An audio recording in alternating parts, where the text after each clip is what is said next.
19তম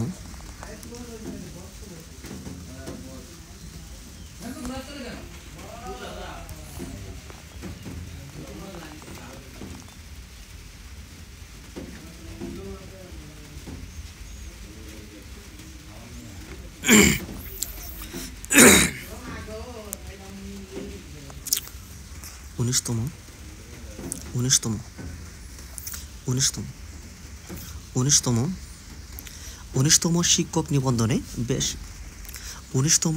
নিবন্ধনে বেশ কিছু গুরুত্বপূর্ণ বিষয় এখানে পরিবর্তন হতে যাচ্ছে। তো 19তম এই শিক্ষক নিবন্ধনের যে সার্কুলার সেটা কবে আসা হবে বা কবে নাগাদ এই পুরো বিষয় নিয়ে এখানে ফাইনালিজম শুরু হবে, এই পুরো বিষয়ের যে আপডেট সেটা আমরা আজকের এই ভিডিওতে জানাবো। এমনকি কী কী পরিবর্তন হতে যাচ্ছে বা যেই সরাসরি এখানে 19তম শিক্ষক নিবন্ধনে বেশ কিছু গুরুত্বপূর্ণ 19তম শিক্ষক নিবন্ধনে বেশ কতগুলো গুরুত্বপূর্ণ বিষয় এখানে পরিবর্তন হতে যাচ্ছে। তো এখানে এনটিআরসি থেকে আজকে এই পুরো বিষয়ে আলাপকালে যে বিষয়ের যে গুরুত্বপূর্ণ তথ্য বা আপডেট সেটা কিন্তু এখানে চলে আসছে। এছাড়া আজকের এই ভিডিওতে থাকবে কবে নাগাদ এই 19তম শিক্ষক নিবন্ধনের যে সার্কুলারটি আসার সম্ভাবনা রয়েছে সেই বিষয়টি, এমনকি সেই সাথে কী কী আসলে পরিবর্তন হতে যাচ্ছে। তো এখানে আমরা শুনেছি দেখা যাচ্ছে 19তম শিক্ষক নিবন্ধন থেকে একটা সরাসরি নিয়োগের একটা কিন্তু এখানে কাঠামো কিন্তু একটা গঠিত হচ্ছে। তো এই বিষয়ে কিন্তু সম্পূর্ণ অ্যানালাইসিস বিস্তারিত অংশ থেকে পাওয়া যাবে। আশা করছি সকল তথ্য আজকের এই ভিডিওতে থাকবে। ওকে, তো এখানে আমরা অলরেডি দেখতে পাচ্ছি 19তম শিক্ষক নিবন্ধন নিয়ে যে বিষয়টি জানালেন এনটিআরসি সচিব অর্থাৎ এএম রিজওয়ানুল হক, এটা আমরা অনেকে অলরেডি আমরা এখানে দেখতে পাচ্ছি। তো একটু বিস্তারিত অংশ আসবো আমরা। বিস্তারিত অংশে আসলে আমরা অলরেডি কিন্তু দেখতে পাচ্ছি বেসরকারি শিক্ষক নিয়োগের বিধিমালায় কিছু পরিবর্তন আনা হচ্ছে। শিক্ষা মন্ত্রণালয় থেকে পাঠানো প্রস্তাব নিয়ে কাজ করছে জনপ্রশাসন মন্ত্রণালয়। বিধিমালা চূড়ান্ত না হওয়া পর্যন্ত নিবন্ধন কিংবা নিয়োগ বিজ্ঞপ্তি প্রকাশ করা হবে না। তো এখানে বেসরকারি শিক্ষক নিবন্ধন 19তম নিবন্ধন থেকে এইখানে এই কাঠামোটা পরিবর্তন হচ্ছে। তো কী কী পরিবর্তন হবে এই বিষয়টা আমরা নিচের দিকেই গেলে পাবো। এখানে শিক্ষা মন্ত্রণালয় থেকে কতগুলো বিষয় নিয়ে বা প্রস্তাব নিয়ে কিন্তু তারা জনপ্রশাসন মন্ত্রণালয়ে কাজ করছে। যে বিষয়টি চূড়ান্ত হলে কিন্তু এই পুরো বিষয় তারা কিন্তু সার্কুলারটা দিয়ে দেওয়া হবে, তারপরে কিন্তু সকল বিষয়গুলি এখানে চলে আসবে। ওকে, তো এখানে যে বিষয়টি আমরা দেখতে পেলাম, এসব কথা বলে বেসরকারি শিক্ষক নিবন্ধন ও প্রত্যয়ন কর্তৃপক্ষের এনটিআরসি সচিব এএম রিজওয়ানুল হক।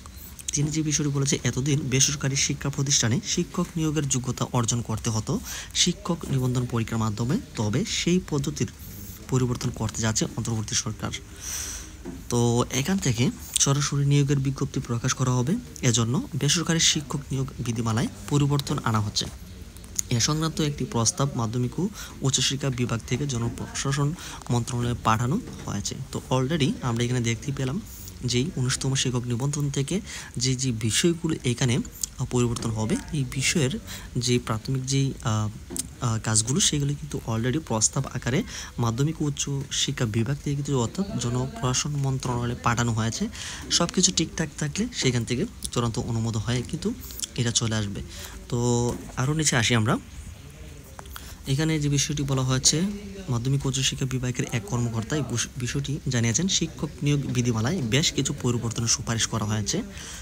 সম্ভাবনাগুলো অর্থাৎ প্রস্তাবনাগুলো এখন জনপ্রশাসন মন্ত্রণালয়ে রয়েছে, এরপর এটি আইন মন্ত্রণালয়ে যাবে।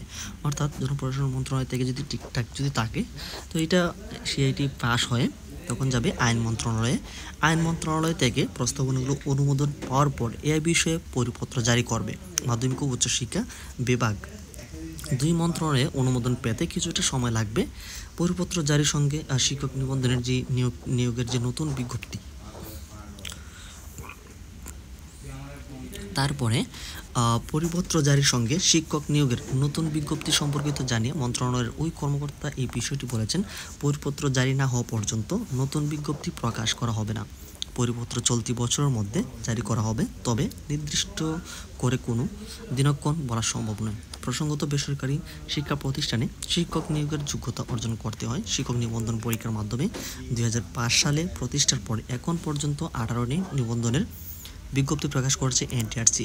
এই নিবন্ধন সনদের মাধ্যমে 1 লাখের বেশি প্রার্থীকে বিভিন্ন শিক্ষা প্রতিষ্ঠানে নিয়োগের সুপারিশ করা হয়েছে। ওকে, তো এখন আমরা অলরেডি জানতে পারলাম 19তম শিক্ষক নিবন্ধন কিন্তু বেশ কিছু এখানে পরিবর্তন হতে যাচ্ছে। তো এটা সরাসরি নিয়োগেরও একটা কিন্তু এখানে প্রস্তাবনার কিন্তু একটা বিষয় এখানে উঠে এসেছে, আমরা এতক্ষণ যে বিষয়টি আমরা দেখতে পেলাম।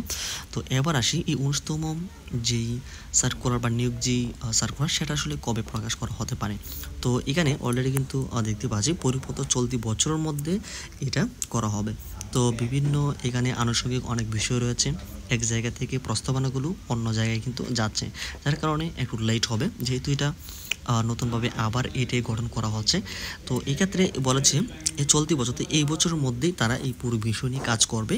তো দেখা যাচ্ছে এখানে এই বছরের শেষের দিকে নয়তো প্রথমে আগামী বছর প্রথম দিকে কিন্তু এই সব কিছু কাজ কমপ্লিট হলে এটা কিন্তু দিয়ে দেওয়া হবে।